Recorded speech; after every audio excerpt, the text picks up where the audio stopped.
On किए।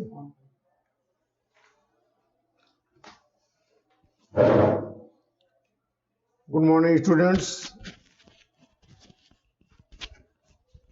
प्यारे बच्चों, हिंदी की कक्षा में आप सभी का स्वागत है। हम लोग प्रकृतिवादी कवि राष्ट्र कवि रामधारी सिंह दिनकर को पढ़ रहे हैं। उनकी एक सुप्रसिद्ध कृति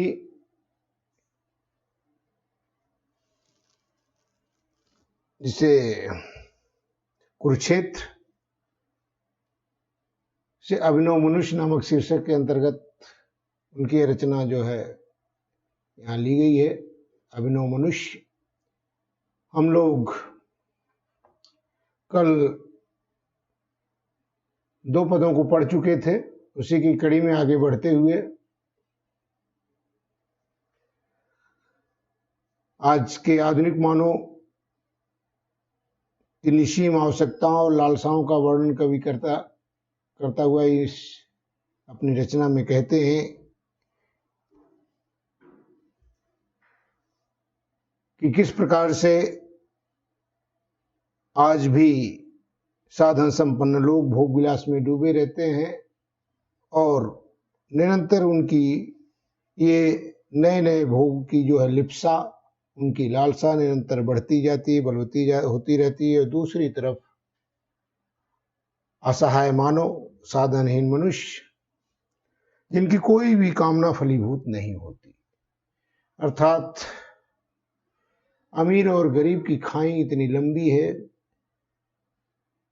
कि वह जैसे कभी पटने का नाम ही नहीं लेती, खाइयों और बल्कि बढ़ती ही जाती है। कभी आगे जो है इसी अपने मानव की विशेषताओं को बताते हुए कहते हैं, आज की दुनिया विचित्र नवीन, प्रकृति पर है सर्वत्र विजयी पुरुष आसीन, है बधे नर के करों में वार विद्युत भाप, हुक्म पर चढ़ता उतरता है पवन का ताप, है नहीं बाकी कहीं व्यवधान, लांग सकता नर सरित गिर सिंधु एक समान। कवि वर्तमान मानव उन्नति के विवेचन के पश्चात इस निष्कर्ष पर पहुंचता है कि आज का मनुष्य अभी भी आदि युग का बर्बर मनुष्य ही है। अर्थात जो आज मानव जितना बर्बस, हिंसक और अज्ञानी था, आज भी कुछ मामलों में हम उस आदिम मानव की भांति ही हैं। आज की दुनिया, लेकिन कभी यहाँ आज की दुनिया, आधुनिक युग, आधुनिक प्रगति के बारे में वर्णन करते हुए कहते हैं कि आज की दुनिया विचित्र नवीन, प्रकृति पर सर्वत्र है विजयी पुरुष आसीन। दिनकर जी कहते हैं आज की दुनिया नवीन और विचित्र है, नूतन दुनिया है, नई दुनिया है और अलौकिक है, अनोखी है, विचित्र है। क्यों विचित्र है? वैज्ञानिक प्रगति, विज्ञान के क्षेत्र में जो हम लोगों ने विकास किया, जो प्रगति की, वैज्ञानिक प्रगति के परिणाम स्वरूप, के फलस्वरूप आज मनुष्य ने प्रकृति पर सर्वत्र विजय प्राप्त कर ली है। प्रकृति पर है सर्वत्र विजयी पुरुष आसीन। आज का मानव प्रकृति को अपनी मुट्ठी में बंद कर लिया है, अर्थात वह प्रकृति को जैसा चाहता वैसा न चाहता है। प्रकृति पर उसका जो है पूरा अधिकार हो गया है, प्रकृति उसके नियंत्रण में है। आज मनुष्य ने प्रकृति पर सर्वत्र विजय प्राप्त कर ली है। मनुष्य के हाथों कैसे है बधे नर के करों में वार विद्युत भाप। मनुष्य के हाथों में आज जल, बिजली, दूरी, वातावरण का ताप, आज सब कुछ बधे हुए हैं। अर्थात आज का मनुष्य जब चाहता है, जहां रेगिस्तान हुआ करता था वहां भी नहरें खोद करके उसने जो है जल प्रवाहित करा दिया। जब चाहिए, कभी कभी आकाश में दिन में प्रकाश हुआ करता था। पहले के जमाने में लोग रात को दिया जलाया करते थे उजाले के लिए। आज का मानव विज्ञान की प्रगति के कारण रात में भी जो है दिन जैसा वातावरण उपस्थित कर देता है। विद्युत के कारण, बिजली के कारण रात को भी दिन में परिवर्तित कर देता है। हुक्म पर चढ़ता उतरता है पवन का ताप। कहने का तात्पर्य यह है कि आज मानव के हाथों में, मनुष्य के हाथों में बिजली, जल, दूरी, वातावरण का ताप, आज सब कुछ उसके हाथों में बंधे हुए है। आज का मनुष्य इतना साधन संपन्न हो गया है, गर्मी और सर्दी के मौसम को भी अनुकूल बना चुका है। अर्थात आप जानते हैं एयर कंडीशन। एयर कंडीशन का मतलब है अनुकूल वातावरण। अर्थात गर्मी में उसे गर्मी लग रही है तो वह जो है क्या करता है, एयर कंडीशन के अनुसार, इच्छा अनुसार जो है ठंडी का मौसम कर लेता है। ठंडी के मौसम में जहां आप कपकपा रहे हैं, ऐसे समय में वह चाहता है तो एयर कंडीशन ऑन करके और इच्छा अनुसार जो है गर्मी का मौसम बना लेता है। अर्थात मनुष्य इतना साधन संपन्न हो गया है कि गर्मी और सर्दी के मौसम को भी अपने अनुकूल बना चुका है। जैसा वह चाहता है वैसा अनुभव करना चाहता है, जैसा वातावरण वो पाना चाहता है वैसा वातावरण वह अपनी साधन संपन्नता के कारण बना लेता है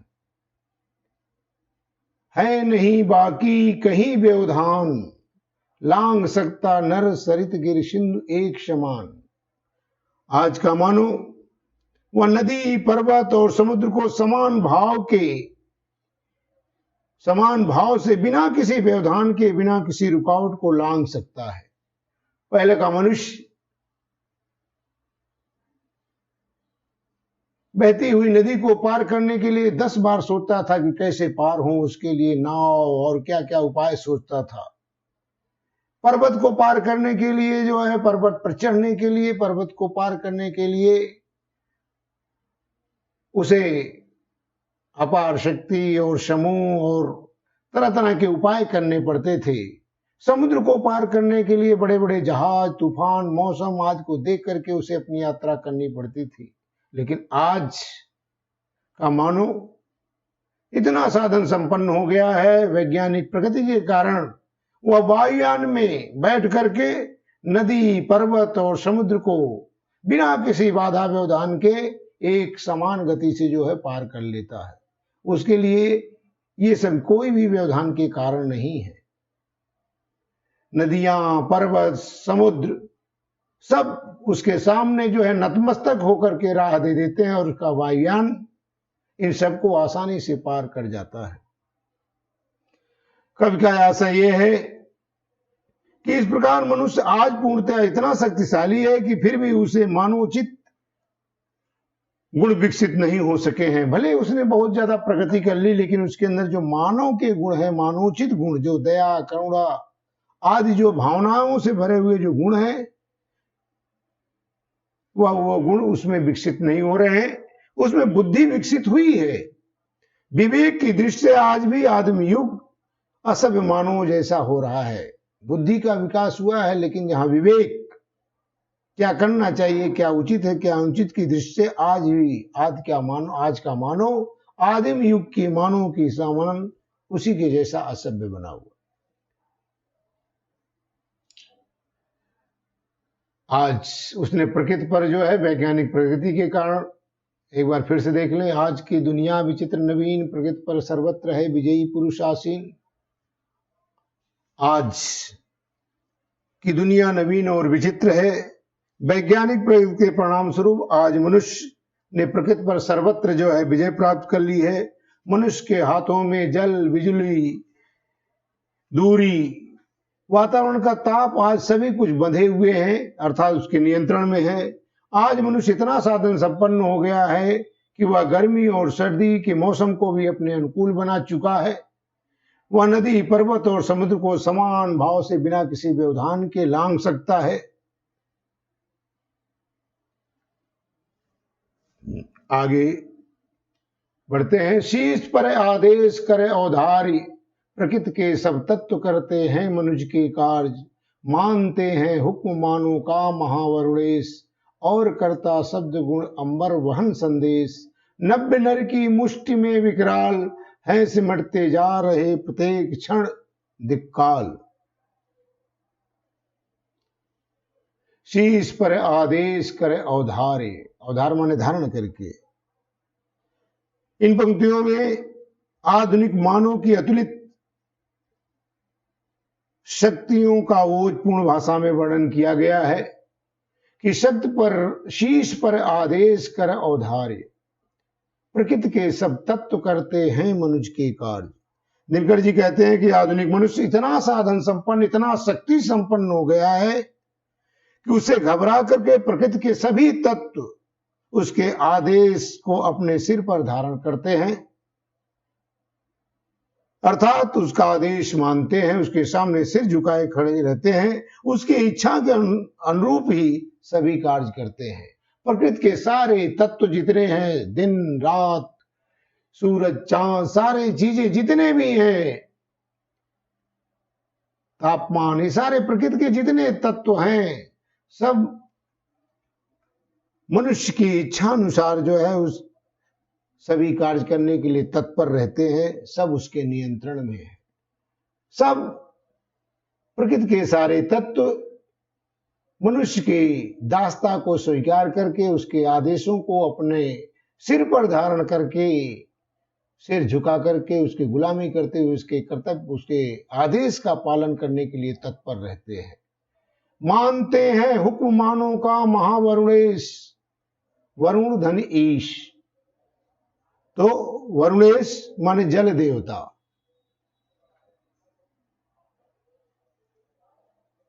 हुक्म मानो का महावरुणेश अर्थात इंद्र। जल देवता किसे कहा जाता है? इंद्र को।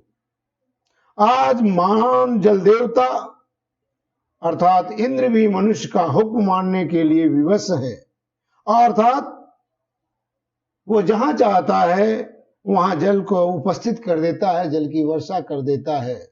आप लोग जानते हैं केमिकल रेन किस तरह से जहां भी चाहता है व्यक्ति, मनुष्य वैज्ञानिक प्रकृति के कारण रेगिस्तान में भी चाहता है तो जहाज में जो है पानी भर करके ले जा करके वहां वर्षा कर देता है।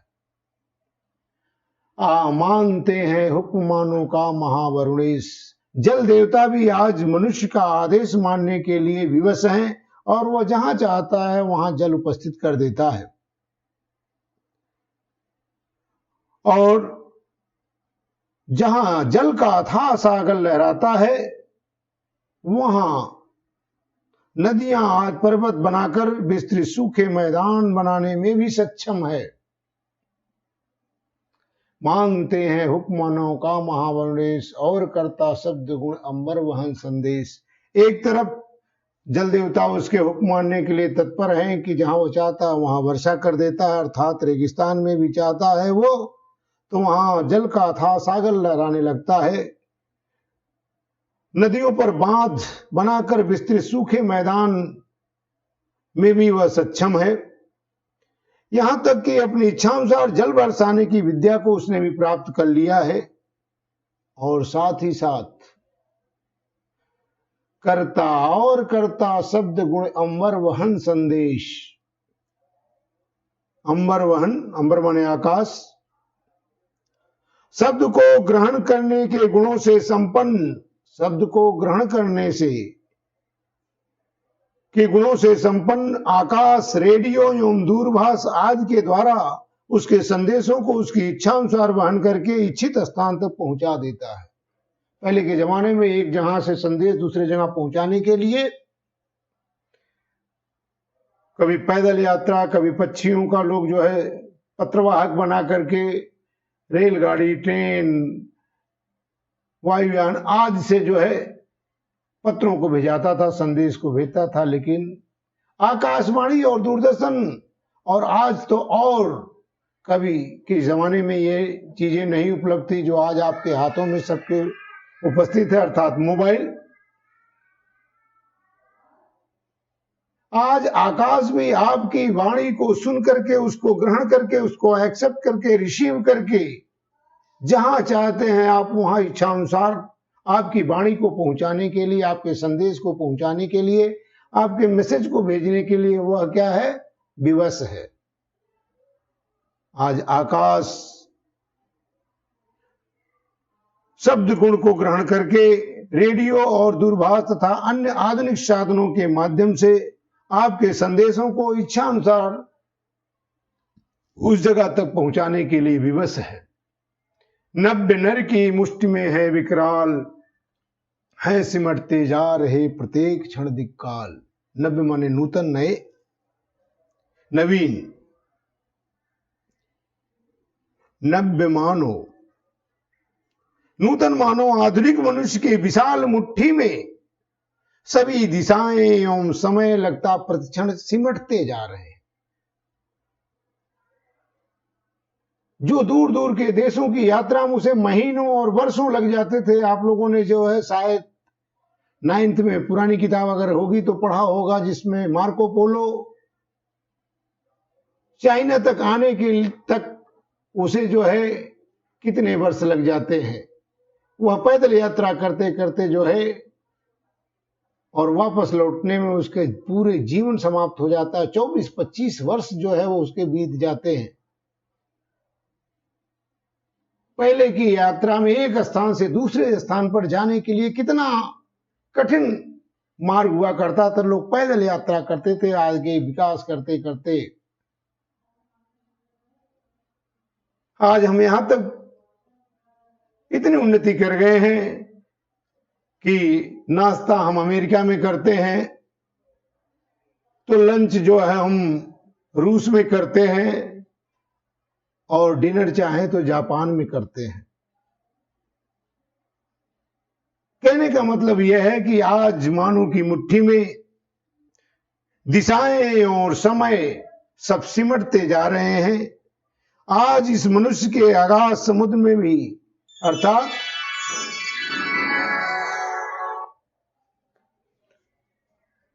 मनुष्य के हाथों में सारी चीजें जो है सिमटती जा रही हैं। अर्थात वो जब चाहता है कम समय में भी जहां चाहता है वहां पहुंच जाता है। समय और दूरी सब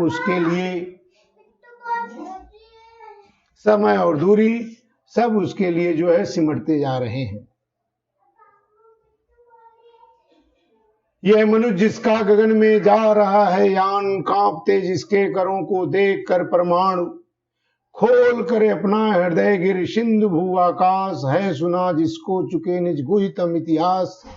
खुल गए पर्दे रहा अब क्या यहाँ यज्ञ, किंतु नर को चाहिए नित्य विघ्न कुछ दुर्जे। सोचने को और करने को नया संघर्ष, 90 जय का क्षेत्र पाने को नया उत्कर्ष। यह मनुष्य, यह मानव, यह मनुष्य आधुनिक मनुष्य ने अगाध समुद्र में ही नहीं वरन निसीम आकाश में भी उसका यान विचरण करते हैं। जिसका गगन में जा रहा है यान, उसका वायुयान आकाश में, समुद्र में पर ही नहीं। पहले तो समुद्री जहाजों से लोग यात्रा करते थे, काफी समय लगता था। आज समुद्र तो दूर, उसने आकाश में उसका यान घूमता है, विचरण करता रहता है। निसीम असीम आकाश में उसके वायुयान विचरण करते हैं। अर्थात वह पक्षी की भांति आकाश में स्वच्छंद विचरण करता है, जिधर चाहता वहां चला जाता है। कांपते जिसके करों को देखकर परमाणु, अणु, परमाणु, वह आज इतना शक्ति संपन्न है कि उसके हाथों को देखकर परम शक्तिशाली परमाणु भी भय से थर थर कांपने लगते हैं। छोटे से छोटे कण परमाणु भी मनुष्य के हाथों को देख करके, मनुष्य को देख करके इतना शक्ति संपन्न हो गया है। उसके इशारे पर, उसके हाथों को, उसकी एकमात्र इशारे पर सारे परम शक्तिशाली परमाणु भी कांपते रहते हैं, भय से थर थर कांपते हैं। अर्थात जैसा वह चाहता है वैसा ही उनका उपयोग करता है। खोल कर अपना हृदय गिर सिंधु भू आकाश, है सुना जिसको चुके निज गुहितम इतिहास।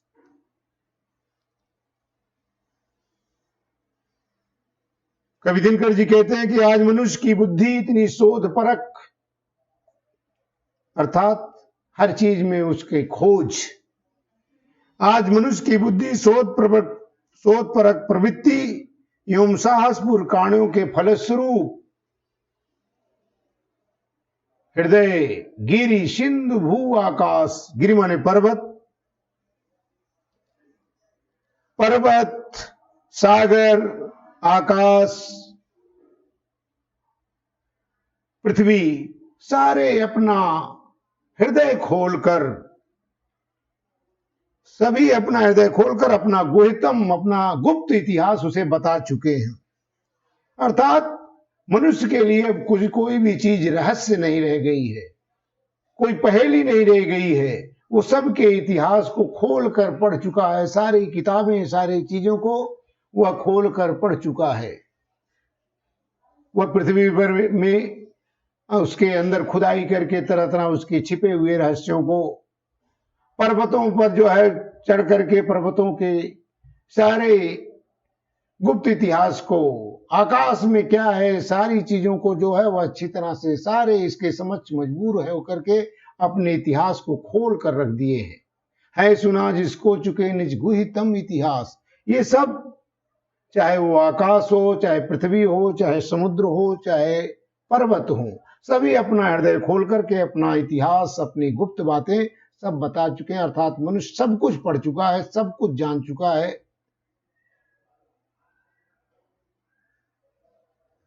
अब तो खुल गए पर्दे, अब क्या यहां अज्ञेय, अज्ञेय माने जिसे जाना न जा सके।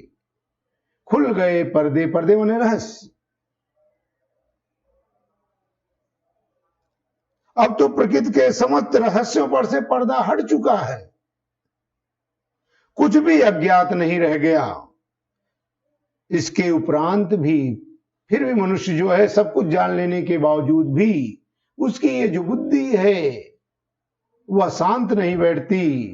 किंतु नर को चाहिए नित विघ्न कुछ दुर्जे। किंतु इतने के उपरांत भी मनुष्य ऐसी उपलब्धियों की कामना करता रहता है जिन्हें सरलता से प्राप्त कर पाना संभव ना हो। अर्थात जो लगता है कि कठिन है, असंभव है, उसको भी संभव बनाने के लिए वह तत्पर रहता है। जिसे पहले इतिहास में हमारे पूर्वजों ने कहा कि ये तो इस पर विजय पाना, इसको जान पाना, ये कर पाना असंभव है, लेकिन नहीं, ये सोचता है there is no word such as impossible. Impossible, असंभव शब्द जो है मानव की बुद्धि को खटकते हैं, वो उसको स्वीकार करने के लिए तैयार नहीं है। किंतु नर को चाहिए नित विघ्न कुछ दुर्जे, कठिनाइयों से भरा हुआ कुछ दुर्जे, आसानी से जिसे पाया न जा सके, ऐसे क्षेत्र को वह ढूंढता रहता है। जिसे पाना, सरलता से पाना संभव ना हो, उसकी कामना करता रहता है, उसकी तरफ वह उसकी खोज करता रहता है। सोचने को और करने को नया संघर्ष, नव्य जय का क्षेत्र पाने को नया उत्कर्ष।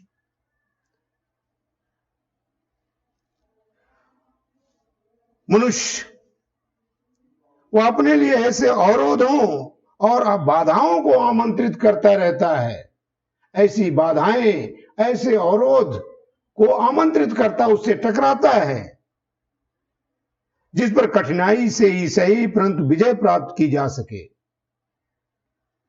कठिनाई से विजय प्राप्त की जा सके उस पर भी वह प्रयास करता है, उस पर आमंत्रित करता है, उस पर भी प्रयास करता है। सोचने को और करने को नया संघर्ष, वह चिंतन एवं कर्म की दृष्टि से प्रत्येक बार नए ढंग से संघर्ष करने के लिए लालायित रहता है। असफल होने पर भी बार बार गिरता है, बार बार असफल होता है, फिर भी हिम्मत नहीं हारता है और फिर उठ खड़ा होता है और फिर उस असंभव को संभव बनाने के लिए तत्पर हो जाता है। सोचने को और करने को नया संघर्ष, वह चिंतन और कर्म की दृष्टि से प्रत्येक नए ढंग से संघर्ष करने के लिए लालायित रहता है तथा नवीन नव्य जय का क्षेत्र पाने को नया उत्कर्ष।